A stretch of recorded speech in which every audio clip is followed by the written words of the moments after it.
Brian here, showing you how to prepare your food. Here are the first couple of things that you're going to want for the food plan, the 10-day challenge food plan this time around. This is a modified food plan compared to last time. We're going to make it a little bit easier. Here are some avocados. Of course, all of this is organic. I bought it at Vitamin Cottage. Apples for a snack. Greens, bags of greens from the discount area at Vitamin Cottage. Those are only $2 a bag. Organic bananas, plenty of those, because we're going to be eating protein pancakes throughout this challenge. And that's our main source of carbohydrates. Protein powder, whey protein that's got no added sweeteners, no artificial sweeteners, no natural sweeteners, none of that stuff. It actually tastes pretty bland because of that. We're going to mix that up in the protein shaker that we just got at Vitamin Cottage, or Natural Grocers. Oatmeal that we got there, organic oatmeal, cheaper than Quaker Oats. Lots of eggs. These I got a while ago at Wheat Ridge Meat and Poultry. This is organic chicken thighs with no skin, and they've been given no injections, no antibiotics, no hormones. Sorry, that's not organic, that's natural. It's a little bit different, but no added hormones, no antibiotics in those. Brazil nuts, raw Brazil nuts. Again, for our snack, to add fat to the snack, we're going to have those with apples and a protein shake for a couple of our snacks any given day, because it's a real simple snack to make. Here's another thing I recommend. Black & Decker steamer, because I don't use a microwave. If you ever want to heat up your food, I recommend a steamer, not a microwave. Virgin coconut oil, also purchased at Vitamin Cottage. A blender to blend up the bananas, eggs, and oatmeal for the protein pancakes. And we've got 2 pans for cooking the pancakes in. So these are heating up right now, low to medium heat, about a 4 out of 10 on each one. And once they heat up a little more, we're going to add the coconut oil. We're also going to put the chicken in this glass dish. We're going to put some spices on there. Actually, I'll show you which ones right now. We're going to use some salt, some Himalayan pink salt, some black pepper, and some garlic powder. These guys right here. You also need a spatula and a wooden spoon. Good luck with the cooking. I'll see you on the next video. For the protein pancakes, we're going to add a heaping helping of coconut oil. That probably looks a little bigger than it really is because the camera distorts it. Oven just beeped because it heated up to 350. And I'm taking the coconut oil and I'm greasing the pan with it. You're cooking with coconut oil because it has a really high burn point and it will not turn rancid when you heat it up. So I'm going to go ahead and coat the other pan with the coconut oil. This is harder than it looks to hold the camera and cook at the same time. But I'm doing it so you guys can see what I'm doing from my perspective, so you know what it actually looked like from your eyes. Kind of handy. Here is the protein pancake basic components. So what I have is a very large pancake because I just worked out. I have 6 eggs, I have 2 bananas, and I have about 1.5 cups of oatmeal. Now most people, most of you guys, simply don't want that much food. You don't need that much food. It wouldn't hurt you to have that much food, but you don't need that much food, and you couldn't eat that much food even if you tried. I'm eating it because I'm a bigger guy and I just worked out. I'm going to blend up the stuff. I'm going to pour it in here, cook it just like a pancake. I'm also going to take my chicken and add it into the oven. Chicken is all spiced up. We're going to go ahead and throw that in the oven now. We're going to throw it in there for about 45 minutes at 350 degrees. Alright, check it out guys. The chicken is done. What we have here is 4 Tupperware containers. They're small ones. I just wanted to give you an example of what we're going to do here. We're going to take this hummus, Lily's hummus, which you can get at Natural Grocers, Vitamin Cottage. It does have some carbohydrates. It's 7 grams per 2 tablespoons.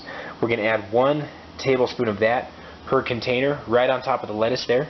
Then we're going to put on top of that a little bit of olive oil and a little bit of balsamic vinegar. Now the balsamic vinegar has 2 grams of sugar that it reads per 1 tablespoon. We're going to put about 1 tablespoon per container. Is that going to kill your efforts on the challenge? Absolutely not. Balsamic vinegar is a healthy food and it's not a processed sugar. And like I said, this is the more doable, easier food plan, better than the more aggressive one for someone who has a little bit less time and wants to put a little less effort into it. So I'm going to combine these things and I'll show you guys what the containers look like. Look at that. Not too bad, right? Small piece of chicken, a little bit of lettuce greens, olive oil, tiny bit of hummus for flavor. The chicken is nice and spiced up. That's a delicious meal. Very easy to eat. If you want to make it even a little bit faster on yourself, this chicken is boneless. You can actually cut up the chicken and throw it in there. So when it's time to eat, you can just eat it with a fork. These are snacks. These are meals. Very easy to eat. You can eat them pretty fast. And provided you have 5 minutes, you can put one of these away as one of your meals or snacks throughout the day for one of the 6 meals per day on the 10-day challenge. Easy as that. Look at this, you guys. Look at how simple that is. This is 13 meals or snacks set for me to last over the next few days. That's 13 of them. I'm not going to be eating those for every meal or snack because this is an easier diet plan. There are a couple of super simple snacks we have. But these are many of the meals that will last over the 10-day challenge. Here are what the protein pancakes look like when you're cooking them. They start to bubble up a little bit on top. Once they bubble up more than that, about maybe 3 to 4 times as many bubbles as that, we're going to start to get the spatula, work them around the edges, and start pulling them off of the pan. These are stainless steel pans, so I don't get the chemicals going into the food from non-stick surfaces. And I recommend that too, but they are a little harder to peel stuff off of. So that's part of the reason you're putting so much coconut oil on there. And you got to work a little harder to peel them off. So those are going to be done pretty soon. Now here's a Brian-sized protein pancake. Remember, I made the bigger one. It looks a lot more burned than it is from the light from the camera. It's actually not very burned. But these things are really good. They're one of my favorites. You can eat as many of these as you want on the challenge. I know that sounds very strange to a lot of people, but you obviously need to learn more. So these are great, excellent breakfast, and you can also add them for a snack later in the day or have them when you're hungry and you don't know what to do, because you will get hungry occasionally. See you on the next video. Check this out. We've made a whole bunch of protein pancakes. It's Sunday. I had the time to make them. Now I put them in a Tupperware, and those are going to last me a little bit throughout the week. There are a bunch of sections of protein pancake there. You can have 1 or 2 of those if you have a smaller appetite. If you have a bigger appetite like me, you can have 3 or 4 of those.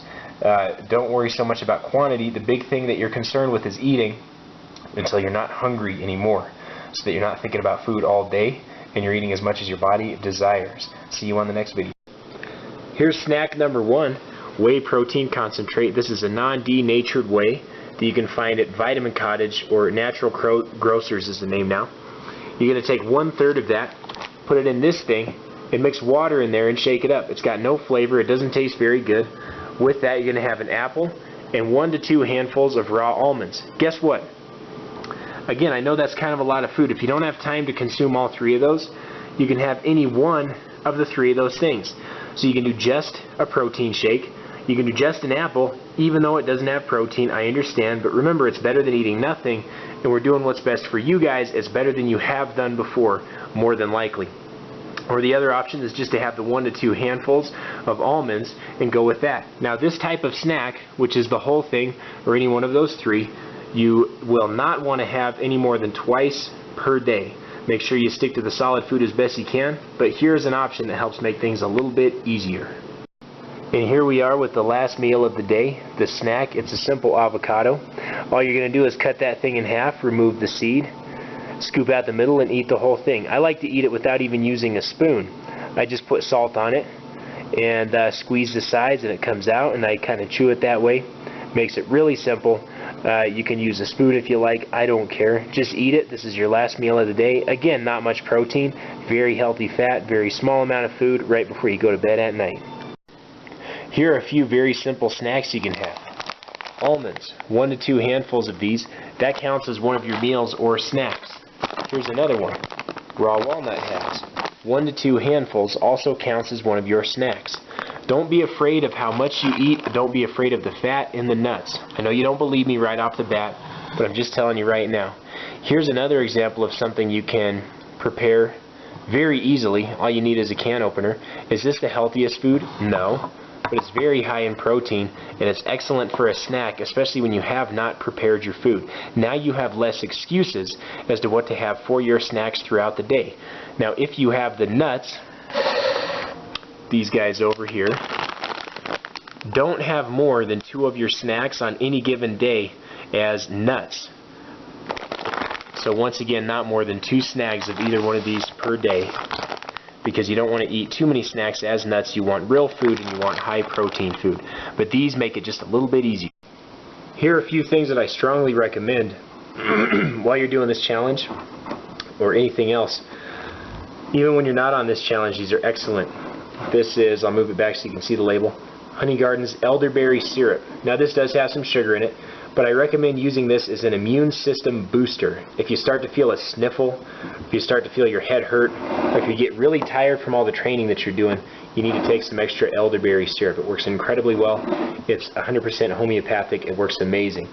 Vitamin D3, this is something that's part of the challenge. If you've seen the videos that I've done, if you've trained with me, you know why this is important.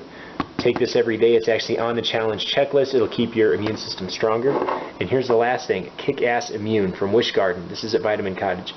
This stuff works incredibly well also for enhancing your immune system. If you ever do start to feel sick during the challenge, which you may because you're putting a lot of shock on your body, get these things and use them. Just take the vitamin D3. Just take 5,000 IUs a day. That's all you need there. You can take more, but do some research, see what you're comfortable with. But take these other two things if you start to feel that way, and it will help you feel better faster than any over-the-counter drug that you could take. I'm a big proponent of natural herbs. Everybody knows that who knows me. Keep going. See you on the next video.